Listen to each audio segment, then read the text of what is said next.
Let's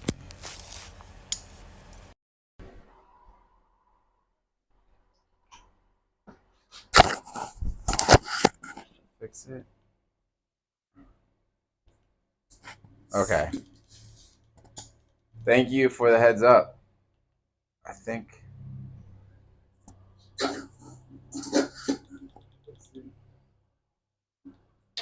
All right. So, thank you so much. Appreciate the help there. Um, I'm Tim. This is recording my workout for the year. I'm good. Wash in. Thank you for your help. I'm going to be showing my workout for the year. The goal is doing a body transformation this year. I'm going to be not taking any supplements, and that includes like no protein shakes, no pre-workouts, no extra like BCA pills. And the goal in doing that is just give me an opportunity to see if I really need it to hit my goals. If it's just kind of fluff that I don't need. I don't object to any sort of supplements. I think, if you want to take them, great. I just don't know if they're really necessary for me to spend the money on anymore. And that's a big thing. Mine and my kids started preschool. It's a big second reason for try to see what it's like without taking them is with the kids in preschool, it gives me another way to save a little bit of money. Spending a little over $100 a month on supplements, and cutting that out saves me $1,200 a year. So every little bit helps these days. I'm gonna be doing legs today. Typically, I do shoulders today, but my elbow is still not super stoked on right now, so I'm gonna be giving that a rest. I'm gonna be doing squats. Uh, Normally I do the front squat. I'm gonna be doing the suitcase squat today. See if that's a little bit easier on my elbow. And that's it. How are you doing this morning, Plosh? Or good day, wherever you may be in this world?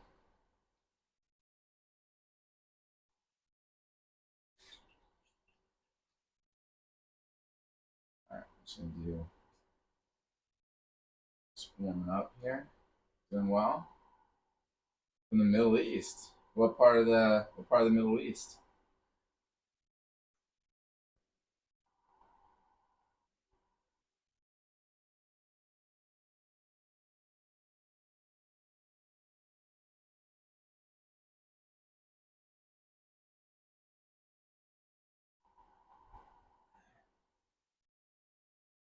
Saudi Arabia. I have never made it to the Middle East. One of these days. I lived in China for a little bit. Never the Middle East. A lot. Are you currently in the Middle East? Or in China? Was cool. China was great. I moved there in 2001, and it's definitely a fascinating place. A lot to see.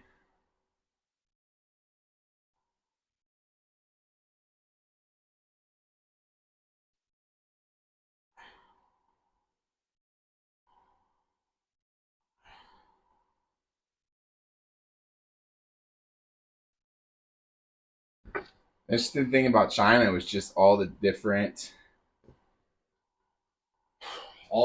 cultures. It's weird in the U.S. I don't know if you guys see it in Saudi Arabia the same way that we see China, or look at China as the U.S. We tend to look at China as just one culture, one group of people, which is crazy because there's so many diverse cultures in China and so many different languages. And even though Mandarin is the main language, there's tons and tons of languages in China. So the same, I think, the same. The U.S. We tend to also look at the Middle East and paint it with one brush without understanding any of the intricacies and the multiple cultures that are there. We have a very simplistic view of the world.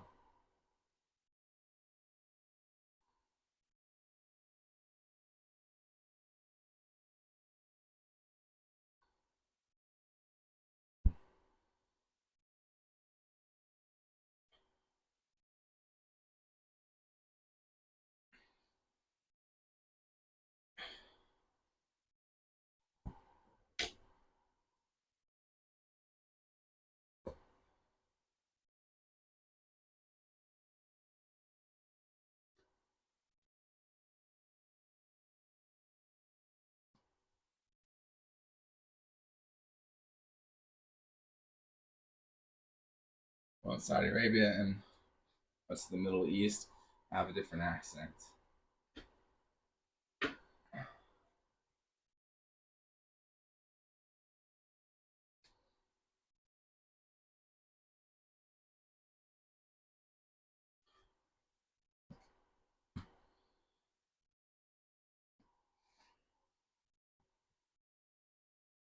You don't speak another language or something like that.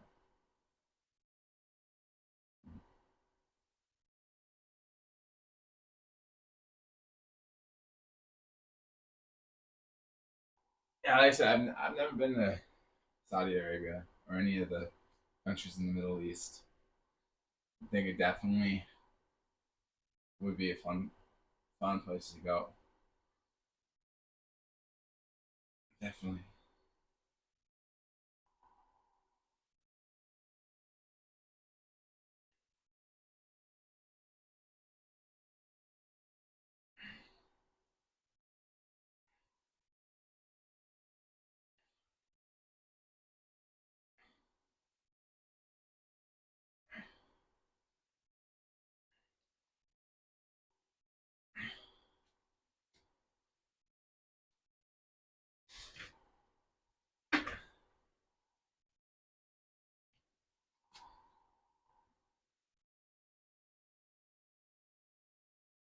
Before you go, don't forget to take your whole summer's outfit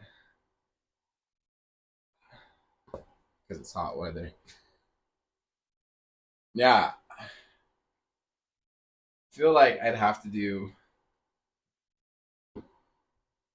some do a lot of research before I go.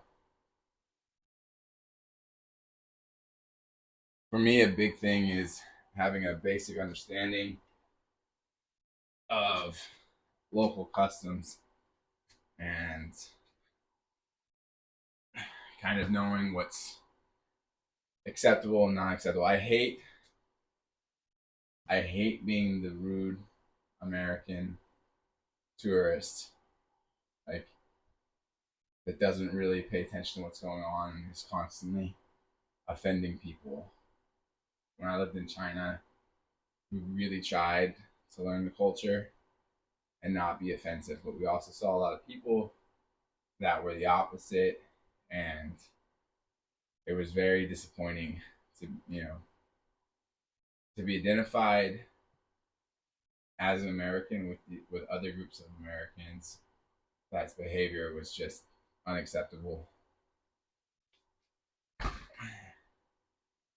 And I definitely feel like if I'm going to Saudi Arabia or the Middle East, I I don't want to be associated with people that don't have good manners or can't fix their manners to not offend people in the area.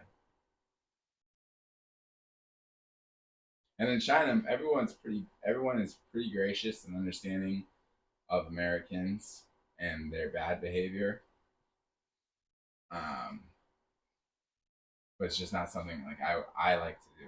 I don't like to be offensive in that way.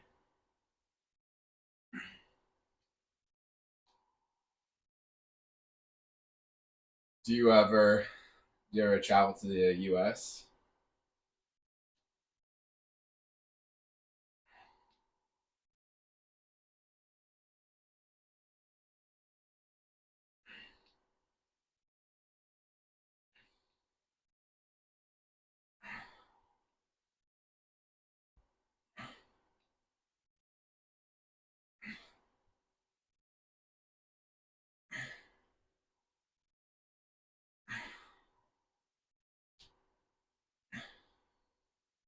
No.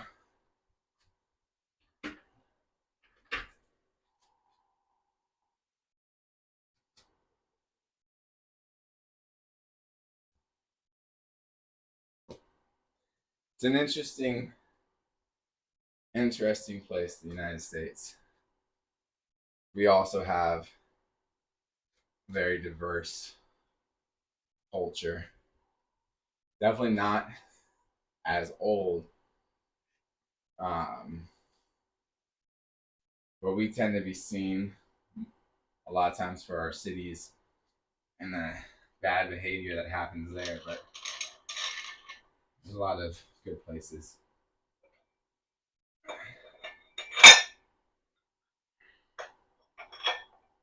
More more wholesome places.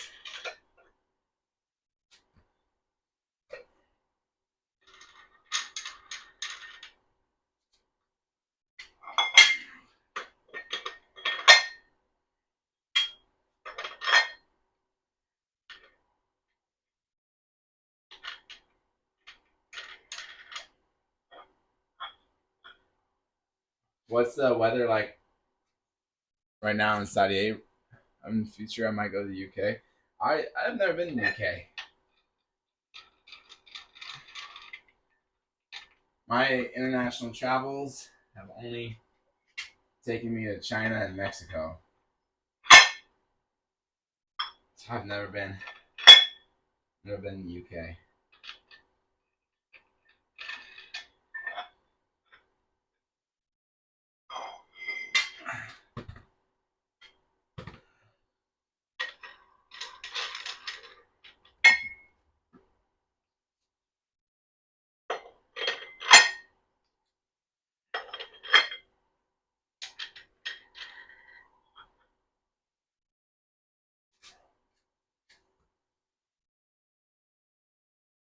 It's 26 Celsius.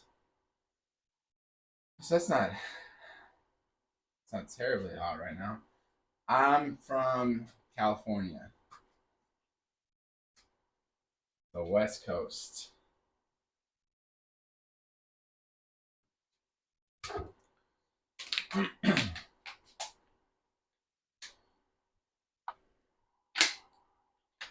All right, I'm gonna be doing the 55 pounds.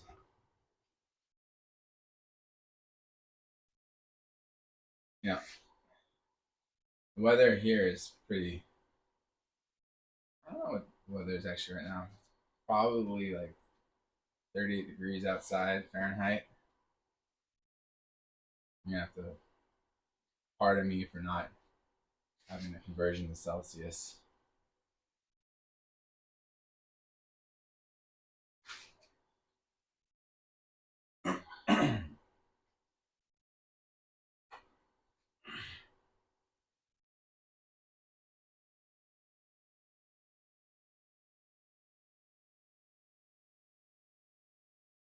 What do you do for fun in Saudi Arabia?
Did you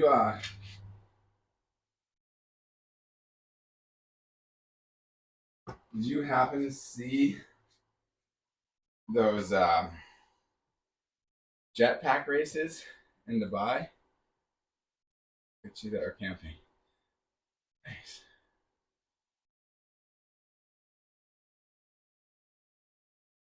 Hmm.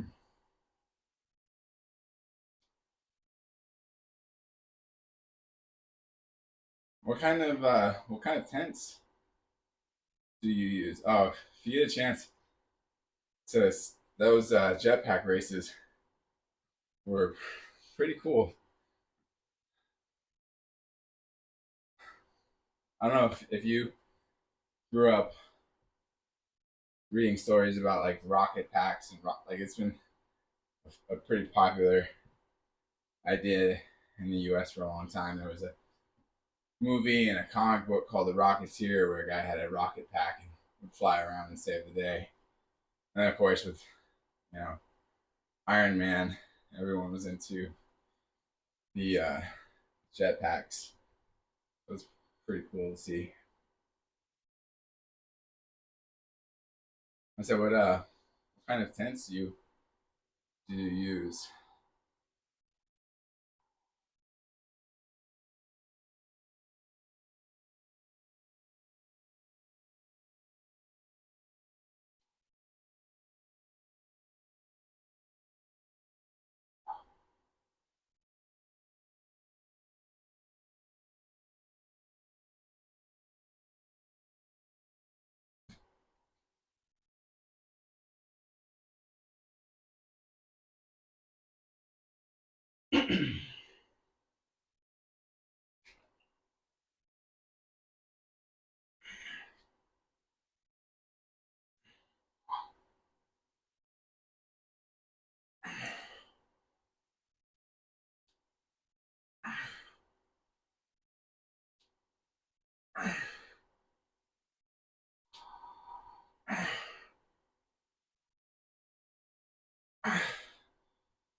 Kachita is an Arabic word. You're gonna have to pardon my pronunciation or enunciation if it's not correct.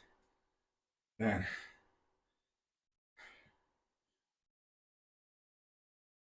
I am I am very ignorant when it comes to Arabic languages. So forgive me if I butcher it when I try to say it.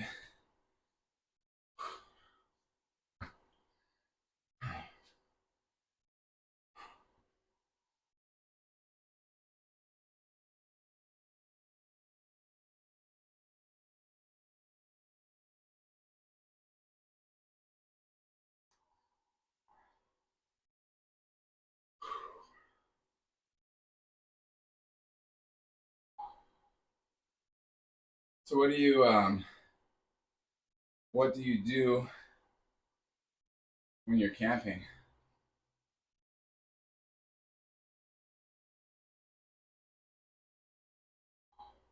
What kind of things do you do when camping? Like we have a lot of different kinds of camping in the US. We do most people do like tent camping or camping in an RV.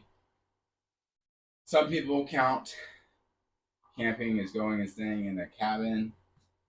And then what I do is there's also backpacking where you go take your backpack and you go off into the wilderness where hopefully no one is. The whole goal is to get away from most people and you fish and I don't use a tent. It's usually just in the summer when it's not raining. So I sleep up there in a hammock.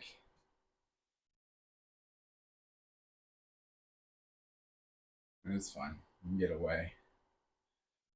Go to where the bears live.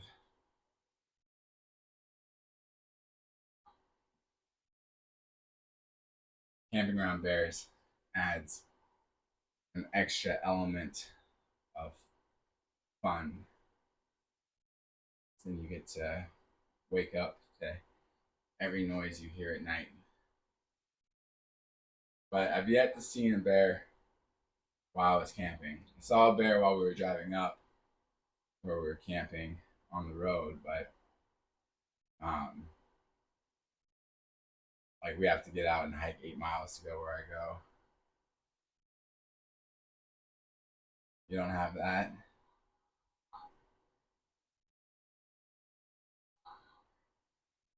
Do you guys have any big predators still wild in Saudi Arabia?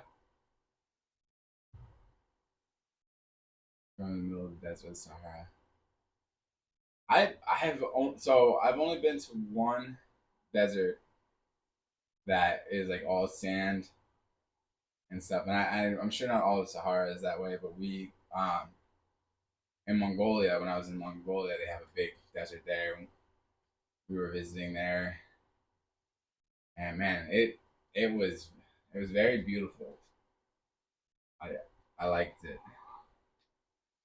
I think I think I would like camping in the desert. And I think there's something very peaceful.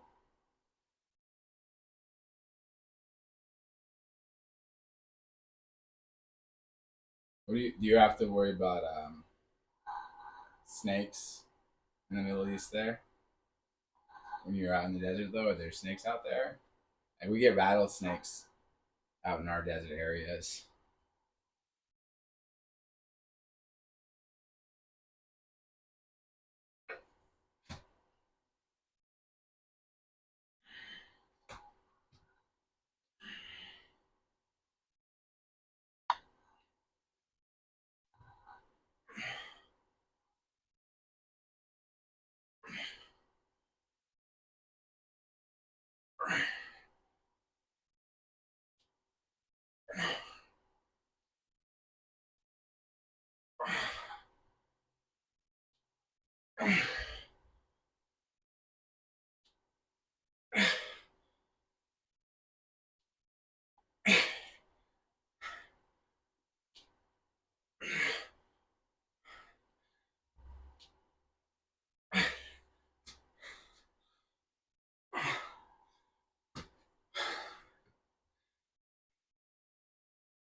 Snakes and scorpions and some dogs. I've only ever seen like the little tiny scorpions that we have. I've never seen like the big scorpions. I've only ever seen the smaller, unimpressive ones. But the smaller ones chew out poison.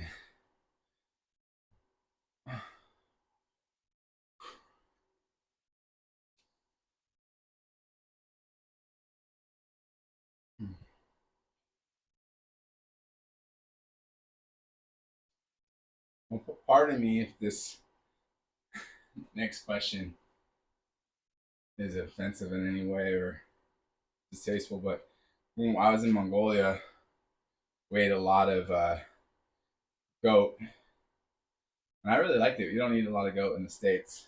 You eat like sheep and stuff, not a lot of goat, but they could really make a lot of really good dishes with goats. You guys, um, just serve goat there, or just like lamb and sheep?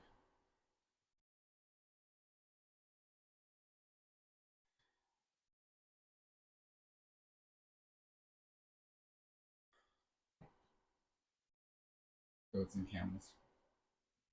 I've never eaten a camel.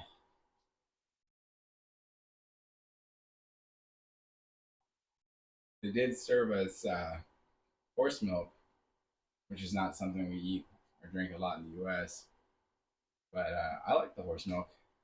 I'm pretty easygoing with most foods when I'm traveling. Yeah, camel's good.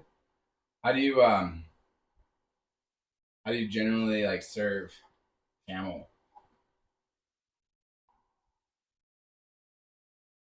Is it kind of in general like how you cook a cow, or they're like specialty dishes and things you do with camels. You didn't try horse milk? Horse milk's not bad. I liked it. I mean, it was mixed with stuff, so you're not even not like drinking raw milk. It was good.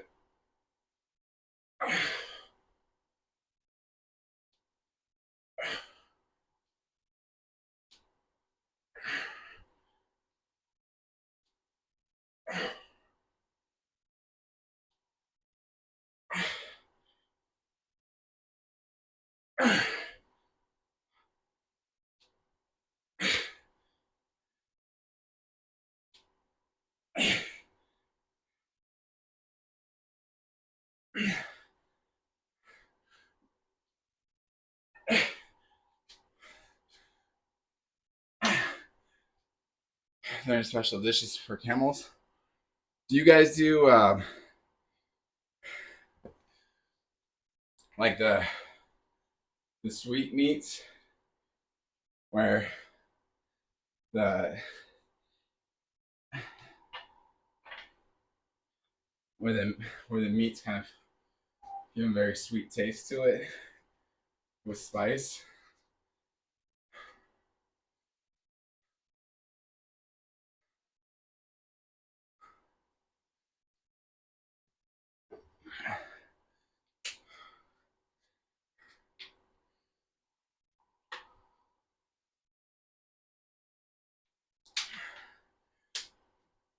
I'll tell you that there's this funny thing I learned when traveling, or interesting thing I learned when traveling, is that we get a lot of pictures of things in the U.S. or see things in movies that only show everything from one angle. And one of those things was camels.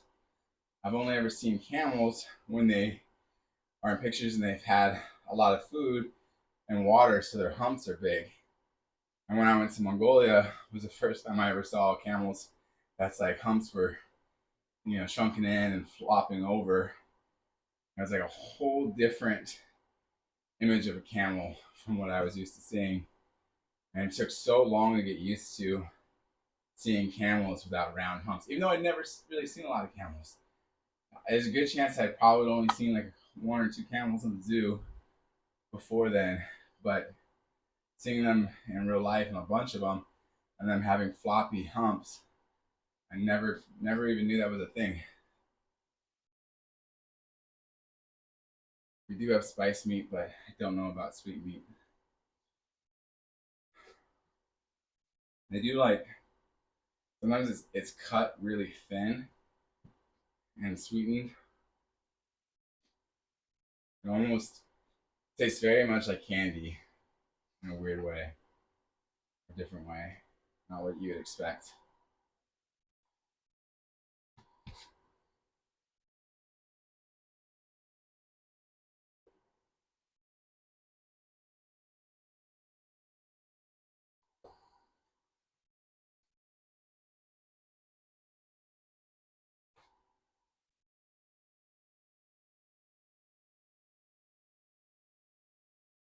It's okay to see the whole picture, but they just don't show it. It's like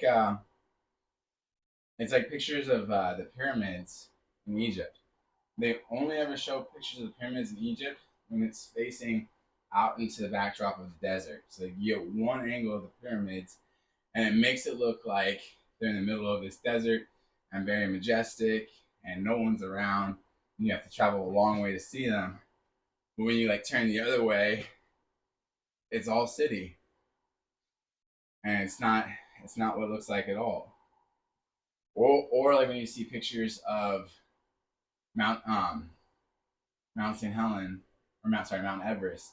Mount Everest, it's beautiful, it's pristine, it looks like this amazing shot, and from the top, it's always like one guy at the top making it, and there's nobody else around. That's not how it is either. You know, Mount Mount Everest is covered with trash now, covered with dead bodies. There's tons of people there. It's a mess. That's not what you see in pictures.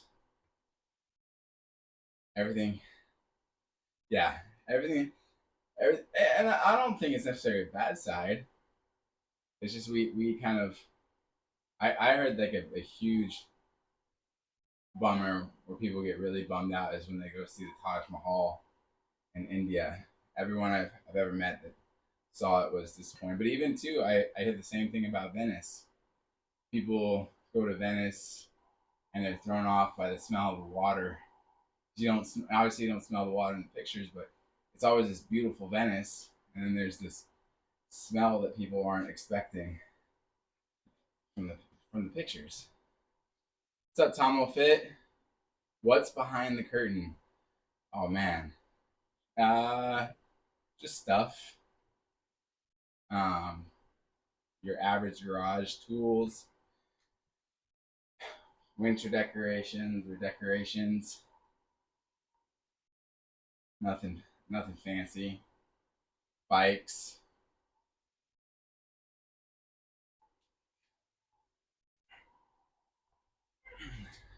One one wizard is behind the curtain, but don't pay attention to that wizard.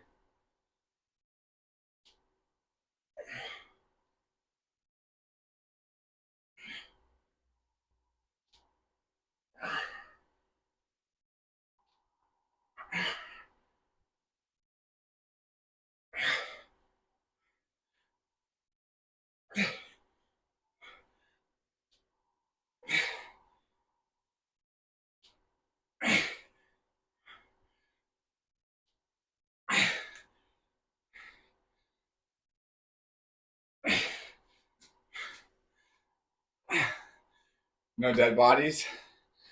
No, all the bodies behind the curtain are alive for now. We'll see how they behave.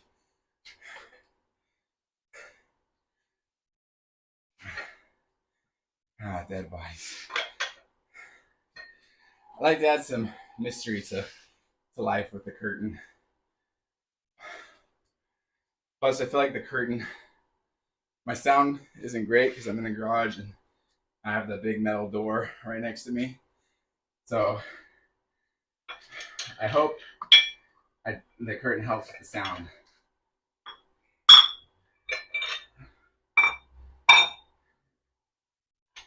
Going on down to 40-pound dumbbells.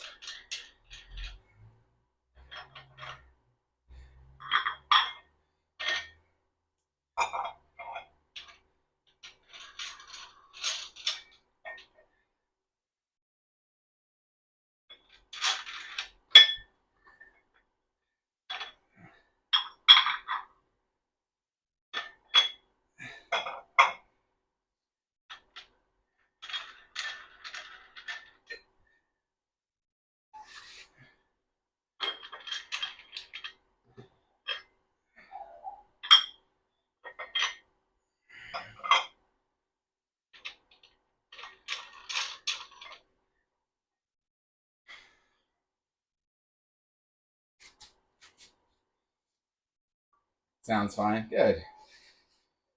Good. I feel like without the curtain, though, it would definitely be a lot more echo.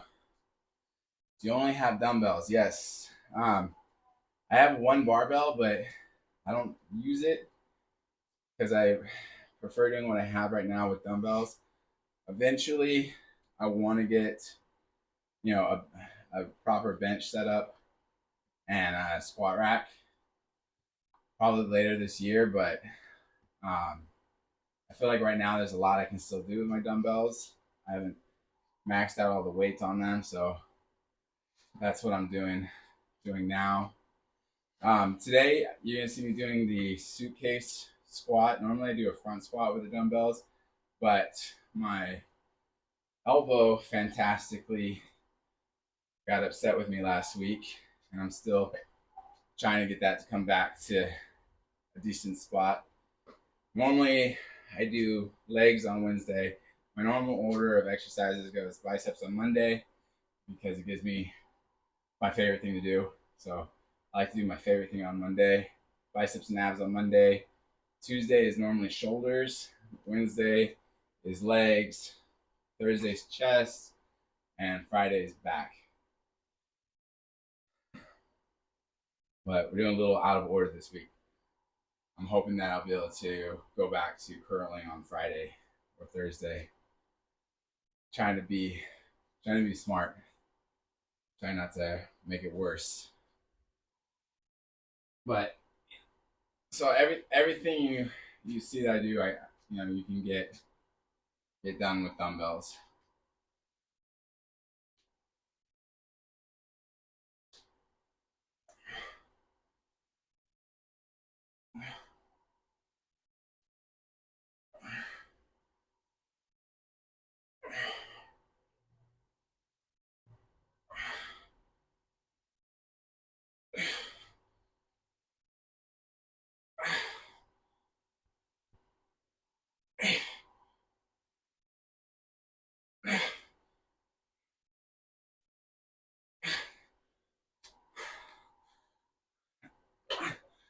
I love doing single dumbbell suitcases. That is that DL deadlift?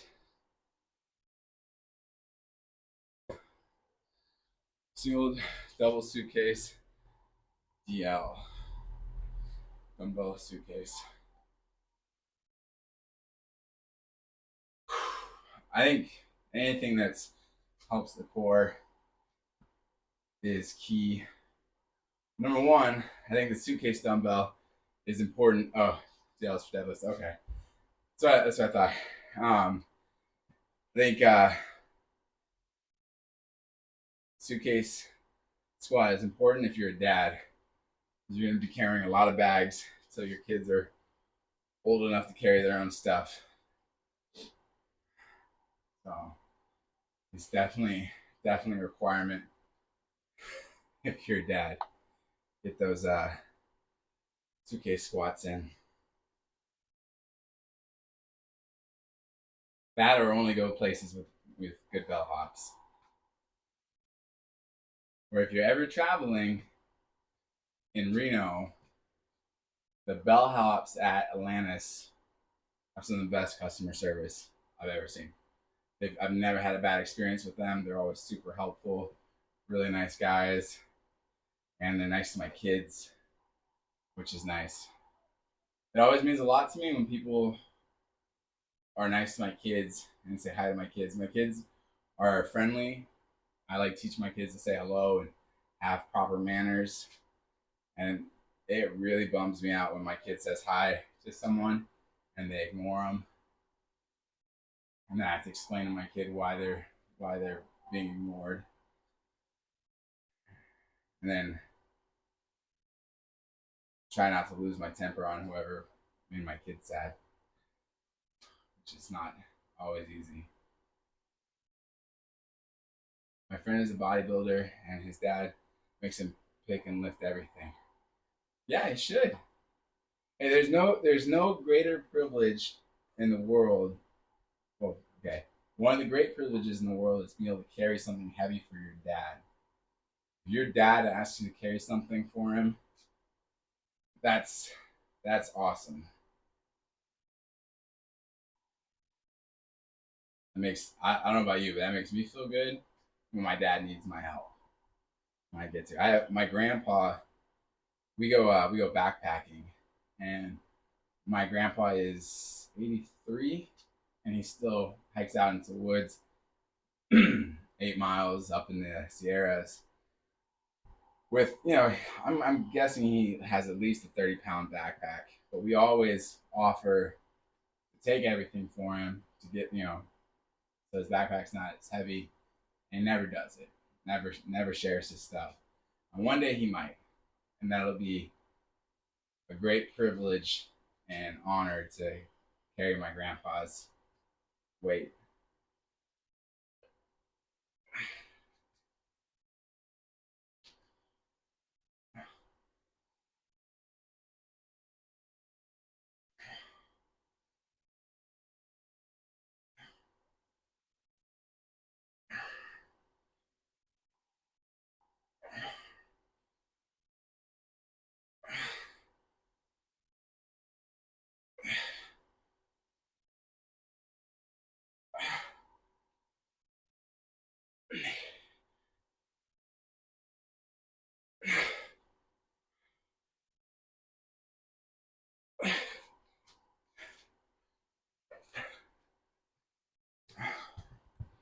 When I was a kid, my parents had a breakfast ministry where we would go to the we'd go to the park every Saturday, and we would make breakfast for homeless people.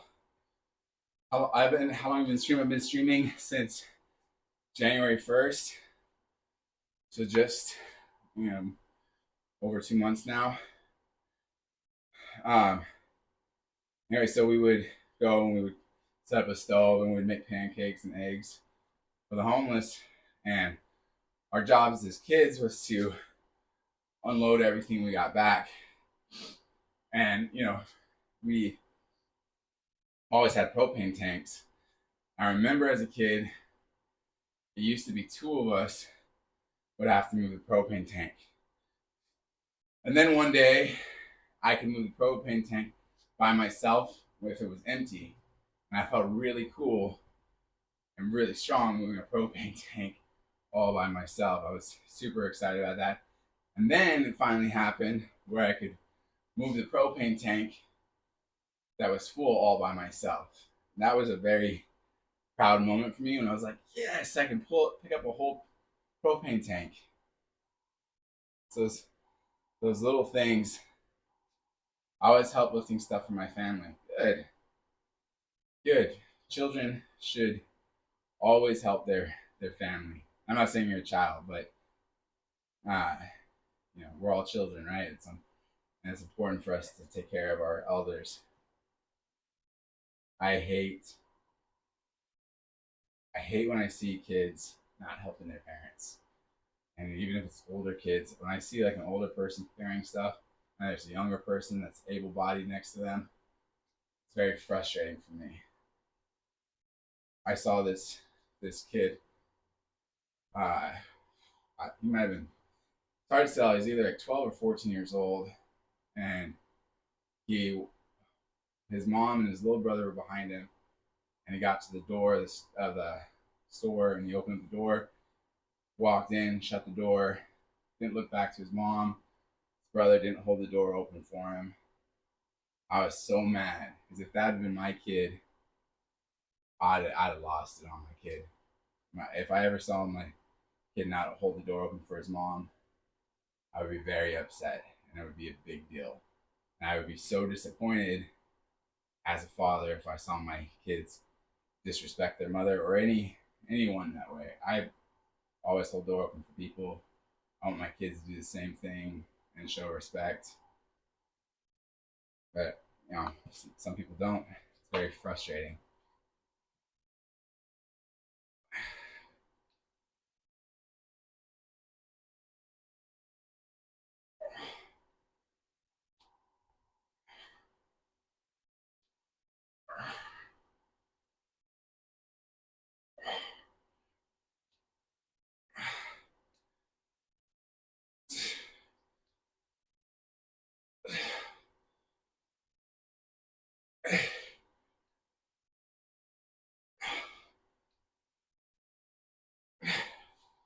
And I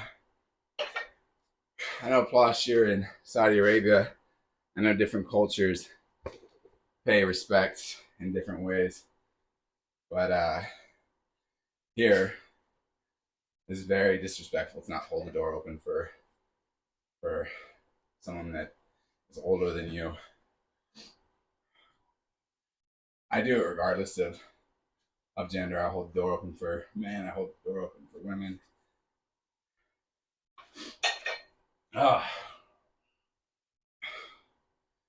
I was really upset yesterday. There is this guy that is homeless in my area, and he gets a lot of pleasure out of scaring people. Anyone he thinks he can intimidate, he tries to intimidate. And one day he was in my neighborhood, and he's also a thief, and he was looking for things to steal in my neighborhood at night. And I talked to him and told him to get out and scared him off. I haven't seen him in my neighborhood since, so we'd have a real problem if he came back. But yesterday, I was driving down the road and I saw him harassing this poor old lady, and she was so scared. And it's frustrating because I feel like the police should be able to do something, but they can't or they won't. There's no point. Even though this guy was arrested last year for breaking into a house of a 19-year-old girl, they're still not going to do anything. And thankfully, the woman didn't speak English, and my Spanish wasn't good enough to to have a conversation about it. But fortunately, while I was trying to call the police, she decided to let me give her a ride away from this guy. Um, and I cannot believe we live in a society where a woman can just be an older woman too. This wasn't like a young girl, and it's not okay if it's a young girl, but any woman, but especially an old woman, has to be terrorized by a a guy that's bigger than me, and nothing happened to it, no recourse. You know, it's very frustrating. Women should be able to walk around without being scared by brutes. It's disrespect in our culture. Yeah, I think like if I've been to like I said I lived in China for a while, and there's different customs on how to show respect. And anytime I'm in a culture, it's important for me to know how to show proper respect to those around me. And in China it's different. Like there's different things. Like in the U.S. we call people like this. In China you don't do that. In China you call people like this. This is how you call dogs, and it's very insulting to Chinese. So you have to remember to call them over like this. In China, you never show the bottom of your feet to anyone. The bottom of your shoe is very disrespectful. Here, we constantly sit with our feet up on our legs. In China, you don't ever write anyone's name in red. You try not to use red ink, period, to write, but definitely you don't write someone's name in red. That's disrespectful. And then uh, you don't put the chopsticks in the rice straight up. And there's a lot of little other things that you have to learn when you're in China about showing respect and what's respectful and what's not. And thankfully, they're very gracious there. Everyone I encountered in China was very gracious and had a lot of patience for foreigners that didn't know their culture. I'll give you an opportunity to learn it and not just be angry.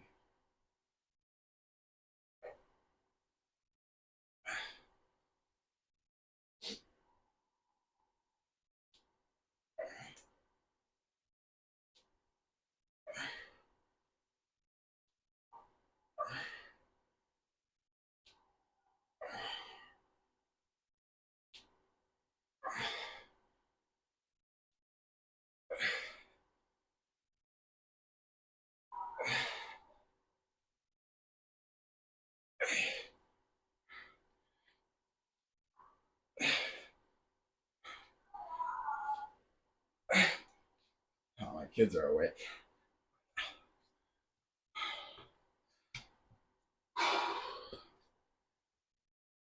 One second.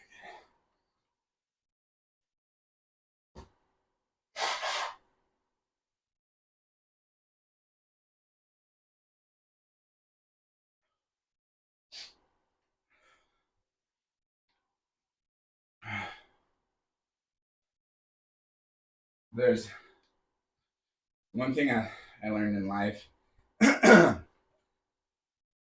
this helps a lot. This helps a lot in marriage.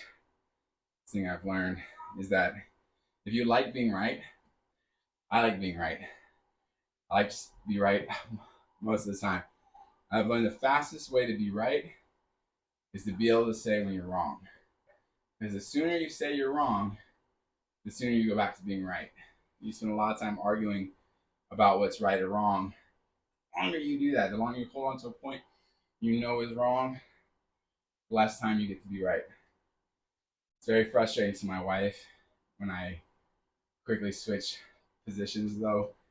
If she's right and I agree to her without a long argument, without holding on to the opinion, she loses the satisfaction of that long fight where she has to be right and knowing that I'm wrong. You gotta be able to admit that you're wrong.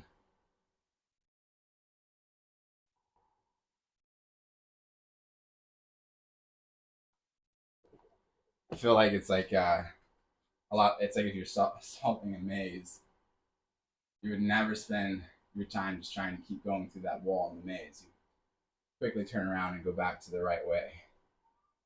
But for whatever reason, we're very content to keep smashing our heads against the wall. I've been married for almost 10 years. It'll be 10 years in September.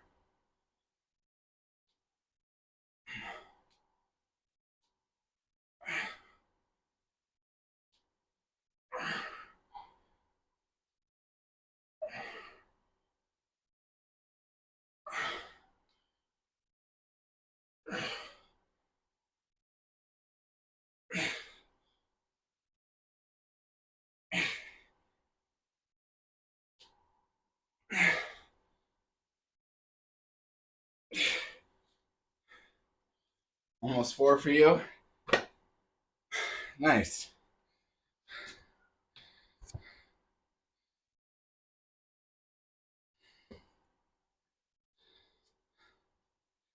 See, the first 6 years we didn't have kids. None for you? No marriage yet?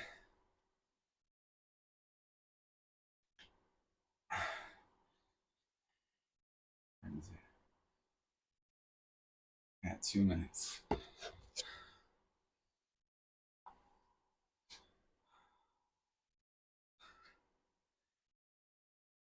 No marriage ever, Bosh? Or just not today?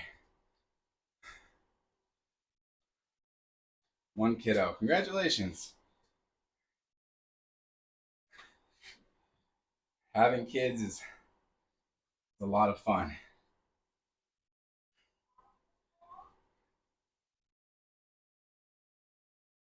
Gonna marry when I can get in my feet. Get on your feet. Good. Having fiscal responsibility helps a marriage. Being able to take care of your wife and kids. Having good support. It's important. If you go to my YouTube channel, it's in my shorts. I have a story about one of my kids pooping in the tub. If you get bored later today, my YouTube channel is TimE Fit. A couple of shorts there talking about married life and being a dad, or the pleasures of being a dad. Work on me before you work on me. Yes. But also know that, I don't know about you, Tom, but a lot of stuff, there's stuff that only comes to light about you when you're in a relationship. You know, there are things that I didn't know were going to be an issue for me. I'm out of time. There are things I didn't know were going to be an issue for me until I got married. You know, different things. And even as a dad, there's like things from your childhood come up that you didn't really realize were an issue that needed to be resolved. But definitely, I think the work on me before work on we is essential as you go on in your marriage. That you are like, you're not just looking at it as to what your spouse can do better, but what can you do better? How can you fix the situation? And not that you have to bear an unfair burden in a relationship, but you need to, you know, really analyze your own actions before you go after someone else's. And that goes very, very true about spouses. There's that idea that Jesus talked about: before you take the speck out of your neighbor's eye, take the beam out of yours.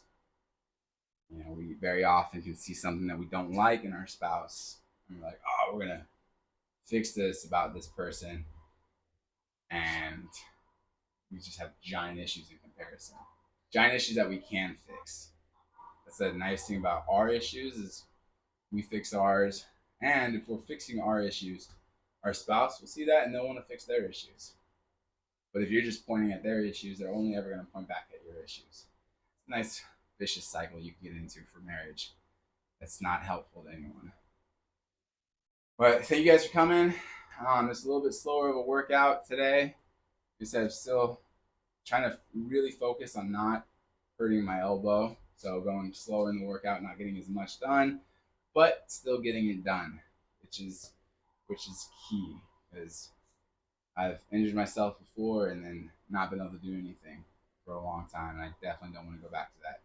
But thank you guys for coming, and you guys have a good Tuesday, and God bless you. Thank you very much. Hope to see you again, Bosh. Hope to see you again, Tom. Thank you. My pleasure.